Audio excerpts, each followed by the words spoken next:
नमस्कार मैत्रिणींनो, तर आज आपण 2 ते 3 वर्षाच्या मुलीसाठी फ्रॉकची कटिंग आणि स्टिचिंग पाहणार आहोत. तर हे आहे खणाचं फॅब्रिक 1 मीटर आणि अस्तरचं फॅब्रिक 80 सेंटीमीटर आहे कॉटनचं.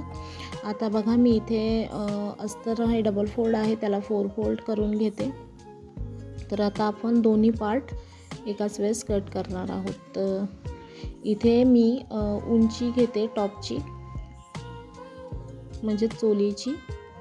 ती 9 इंच तयार आहे. तर 1 इंच मी शिलाई मार्जिन घेतलं. 4 इंचावर शोल्डर, 4 इंचावर आर्महोल या पद्धतीने घेतली. गळारुंदी मी इथे 2 इंचावरती ठेवणार आहे. तर आता मी स्केलच्या साहाय्याने इथे मी मार्किंग करून घेते. हे बघा, आता बघा इथे चेस्ट, तर 2 ते 3 वर्षाच्या मुलीसाठी आपण 20 ते 21-22 अशी चेस्ट असू शकते. तर मी इथे 5 इंचावरती मार्क करून त्याच्यापुढे 2 इंच मार्जिन, अशी 7 इंचावरती मार्किंग केली आहे. तर 2 इंच आपण लूजिंग ठेवतो, कारण पुढे मागे त्यांना लूज करून वापरता यावा त्यासाठी. आता इथे आर्महोलचा शेप अशा पद्धतीने दिला आहे. इथे गळारुंदी मी 2 इंच ठेवली आहे आणि गळ्याची खोली मी घेतली आहे 2.5 इंच. 3 इंचापर्यंत तुम्ही घेऊ शकता, त्याच्यापेक्षा जास्त घेऊ नका, मुलगी लहान आहे. आता जसं मी मार्किंग केलं आहे त्यावरतीच कट करून घ्यायची व्हिडिओत दाखवल्याप्रमाणे. आणि इथे बघा, इथे खाली मी ना कमरेच्या इथून 1 इंचावरती मार्किंग करून तो सुद्धा भाग कट करून घेते. याच्याने फिनिशिंग छान येते आणि कॉर्नर उतरत नाहीत. त्यानंतर गळ्याची मार्किंग केलेले भाग कट करून घ्यायचा आहे. गळा कट करून झाल्यानंतर आता बघा इथे आपले 2 पार्ट रेडी झाले आहेत. तर मी इथे नावं देऊन घेते, फ्रंट पार्ट आणि बॅक पार्ट. तर बॅक पार्टवरती बघा, आता इथे मी त्याला पूर्ण व्यवस्थित करून बॅक पार्ट असं नाव दिलं आहे आणि 2 इंचावरती मी इथे कट मारून घेते. आता ही कट कशासाठी, तर इथे मी आय हुक करून घेणार आहे, जेणेकरून मुलीला ड्रेस फ्रॉक काढा घालायला प्रॉब्लेम यायला नको म्हणून. आता जेवढा अस्तरचा कपडा राहिला आहे तेवढा मी फोल्ड करून घेतला. आता तो 10 इंच मला त्याची जी आपण बॉटम तयार करणार आहोत, फ्रिल बनवणार आहोत बॉटममध्ये, तर त्याच्यासाठी. आणि बघा 10 इंचावरती मी मार्क करून कट करून घेतला आणि त्याची विड्थ मी तुम्हाला दाखवते काउंट करून. आता हे मी कट करणार होते, नंतर म्हटलं की चला जेव्हा स्टिच करू तेव्हा कट करून टाकूया. आता त्याची विड्थ दाखवायची राहिली, थांबा. तर मी त्याची विड्थ दाखवते तुम्हाला. त्याची विड्थ 31-31.5 अशी आली आहे. तर जनरली आपण काय करतो ना, कमरेचा 3 पट कपडा घेऊन कपड्याला फ्रिल देऊन ती बरोबर फ्रॉकसाठी रेडी होते. तर आहे तेवढी फार. आता इथे बघा, इथे मला पेंटिंग करायची होती, फॅब्रिकचं नाव लिहायचं होतं गणपती बाप्पा मोरया, आणि मी ते ॲडजस्ट करून आधी कटिंग करून घेणार होते. नंतर माझ्या लक्षात आलं की नाही, पहिले मी जी बॉटमचं आपण अस्तर कटिंग केलं आहे तेच मेन फॅब्रिकवरती ठेवून त्याची कटिंग करून घेऊया आणि नंतर मग जेवढा कापड राहील तेवढ्यावरती कट करूया. तर इथे जे मेन फॅब्रिक आहे त्याच्यावरती मी अस्तर अशा प्रकारे ठेवून घेतलं. आता व्हिडिओ झूम झाला आहे त्याच्यामुळे तुम्हाला दिसत नसेल, पण इथे 10 इंचावरती मी हे जे मेन फॅब्रिक 12 इंचापर्यंत मी कट करून घेणार आहे. 12 ते 13 इंचापर्यंत तुम्ही, म्हणजे 2 ते 3 इंच तुम्ही एक्स्ट्रा कट करून ठेवायचं, कारण अस्तरचं फॅब्रिक हे मेन फॅब्रिकपेक्षा 3 इंच कमी असतं. आता जेवढी विड्थ आहे तेवढीच घ्यायची आणि इथे मी हे 12 इंचावर घेतलं आणि हे ह्याप्रमाणे मार्क करून मी आता कट करून घेणार आहे. तर हे बघा, कपडा व्यवस्थित ठेवून मी आता हे कट करून घेणार आहे। जर अजूनपर्यंत तुम्ही माझा व्हिडिओ इथपर्यंत पाहत असाल तर व्हिडिओला लाईक करा आणि जर तुम्हाला थोडाही हेल्पफुल वाटला असेल तर माझ्या लाईक ज़रूर करा आणि चॅनलवर नवीन असाल तर सबस्क्राईब पण करा, कारण मी याच्यावरती नवनवीन व्हिडिओ घेऊन येत असते। आणि हो, आता पहा जे आपलं फ्रिलचं घेऱ्याचा कपडासुद्धा आपला कटिंग करून झाला आहे। आता हा बॅक पार्ट आहे तो जस्ट मी कपड्यावर ठेवला आणि जसा आहे तसा फक्त किती कपडा लागेल तेवढा मी कट करून घेतला आहे। त्याला काही शेप वगैरे दिला नाही आहे, तो आपण नंतर देऊया। आता इथे मेन फॅब्रिक घेतला, फ्रंट भाग घेतला आणि तो सुद्धा मेन फॅब्रिकवरती ठेवून कट करून घेतला। आता इथे बघा, हा जो कपडा राहिला आहे ह्याच्यामध्ये मी स्लीव्ज बनवू शकते म्हणून ठेवला आहे। तर स्लीव्ज मी बघेन आता कशी बनवायची ते, पण नंतर डिसाईड करेन। आता हे रात्री मी करायला घेतलं होतं, तर प्रिंट वगैरे काही नव्हतं माझ्याकडे, त्यामुळे मी फ्री हँडलेच ड्रॉइंग करून घेते, त्याच्यावरती लेटर लिहिते, गणपती बाप्पा मोरया। पण तुम्ही काय करा, प्रिंटआउट काढून आणा जर तुम्हाला फ्री हँडने नसेल जमत तर, आणि प्रिंटआउट आणायची। त्याच्यानंतर एक येलो कलरचा हे भेटतं, कार्बन पेपर भेटतो, तो घेऊन यायचा, तो ट्रेस करून घ्यायचा त्याच्यावरती। पूर्ण ट्रेस करून घेतल्यावरती तुम्ही इझिली या पद्धतीने पेंट करू शकता। आता हा पेंट जो मी वापरते ते ॲक्रेलिक कलर आहेत, हे जे कलर मी यूज करते ते, आणि हे ॲक्रेलिक कलर आपण पाण्यामध्ये यूज करायचे नसतात।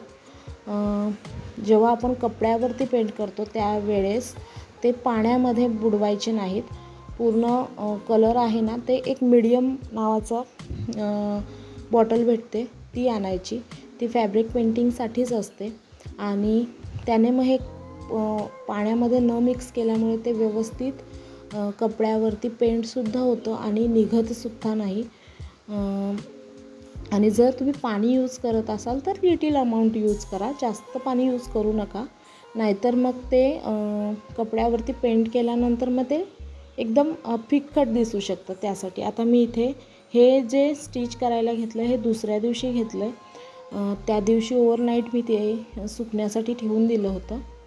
आता बघा, इथे मी स्टिच करताना काय करते, मेन फॅब्रिक आहे त्याची फ्रंट बाजू आहे आणि अस्तर त्याच्यावर ठेवून ते पूर्ण मी पाव इंचावरती मुंडा, गळा आणि स्टिच करून घेतला आहे, म्हणजे उलटवून घ्यायचा आणि आता उलटवून घेऊन त्याला पूर्ण सिंपल स्टिच मारून घ्यायची, स्टॉप स्टिच।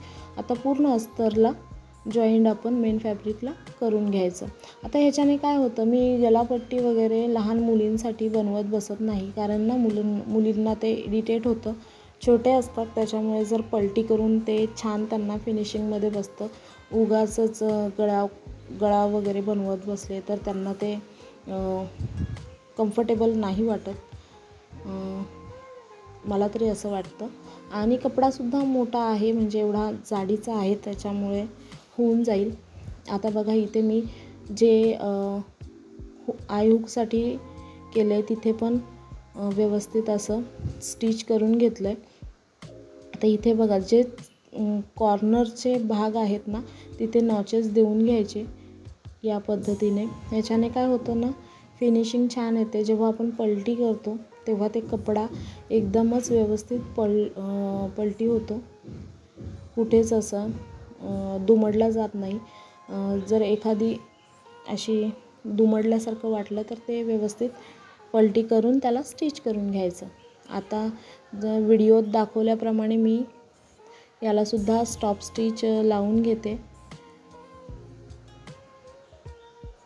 या पद्धतीने। आता आपले हे दोन्ही चोलीचे पार्ट तयार झाले आहेत। आता उरलेला जो एक्स्ट्राचा कपडा आहे तो कट करून घ्यायचा। तर इथे बघा हे दोन्ही पार्ट कट करून झाल्यावर मी लगेच अस्तरचं जे बॉटम घेऱ्यासाठी आपण जो कपडा अस्तरचा घेतला होता 10 इंचाचा, म्हणजे 20 इंचाचाच घेतला आहे मी, अजून कट केला नाही आहे. तो असा या पद्धतीने फोल्ड करून, डबल फोल्ड करून त्याला खालच्या साईडला शिलाई देऊन घ्यायची. आता मी ही शिलाई देण्यासाठीच याला कट केला नाही. दोन्ही साईडला आधी म्हटलं शिलाई देईन आणि नंतर त्याचा मिडल करून त्याला कट करून टाकेन, कारण मग पुन्हा मग एक एक स्टिच करत बसावं लागतं.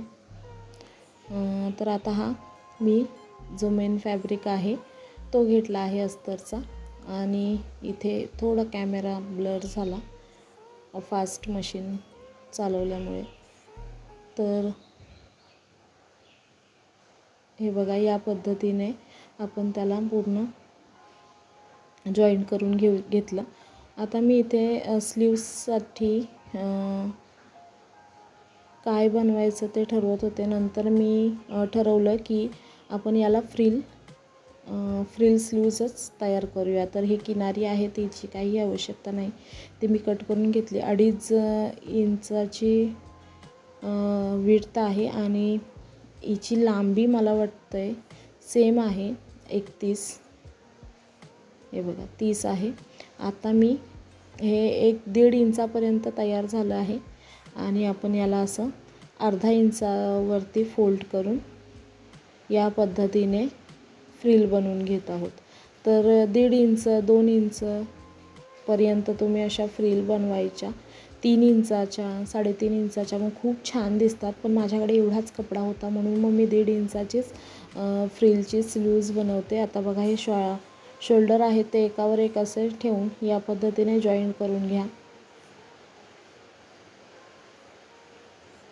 आणि त्याच्यानंतर आपण काय करणार आहोत तर इथे हे स्लीव्स असे चेक करून घ्यायचे आधी. आणि हे बघा हे ना जेव्हा ही फ्रॉक कंप्लीट होईल ना त्याच्यानंतर मग मी त्याला एक ओव्हरलॉकची शिलाई आतमधून नक्की मारेन, कारण ना हे खणाचं कापड आहे ते धागे निघतात खूप त्यासाठी. आता दुसरी स्लीव्स पिन मी याच पद्धतीने तयार करून घेतली आणि ती व्हिडिओत दाखवल्याप्रमाणे स्टिच करून घेतली आहे. तर बघा हा आपला टॉपचा पार्ट रेडी झाला आहे फ्रॉकचा. आता बॉटमसाठी पुन्हा अर्धा इंचाची प्लेट्स तयार करत मी इथे प्लेट्स बनवून घेते. घेऱ्याचा पूर्ण भाग अर्धा इंचाची प्लेट बनवत तयार करून घ्यायचा. आणि नंतर हे बघा इथे ना 2 इंचाचा ठेवायचं होतं स्टार्टिंगला, इथे 2 इंच आणि इथे 2 इंच. तर मी हे काढून घेते आणि ते सुद्धा 2 इंचाचं ठेवून घ्यायचं, कारण ते ना आपण फिटिंगमध्ये जाणार आहे म्हणून मग तिथे फ्रिल करून काही उपयोग होत नाही. आता मी हे दोन्ही हाफ इंचावरती घेऊन अशा ह्या पद्धतीने स्टिच करून घेतला आहे घेरा. आणि आता हा आपण ठेवून बघूया. तर मला माहिती आपण कटिंग करतानाच तसं केलं होतं तर त्याच्यामुळे ते व्यवस्थितच येणार. हे बघा परफेक्ट आहे. तर आता ह्याच्यावरती आपण स्टिच करून घेऊया. जसं मी व्हिडिओत दाखवते आहे त्या पद्धतीने वरचा टॉपचा भाग घेऱ्याला स्टिच करून घ्यायचा आहे. बघा किती छान दिसते.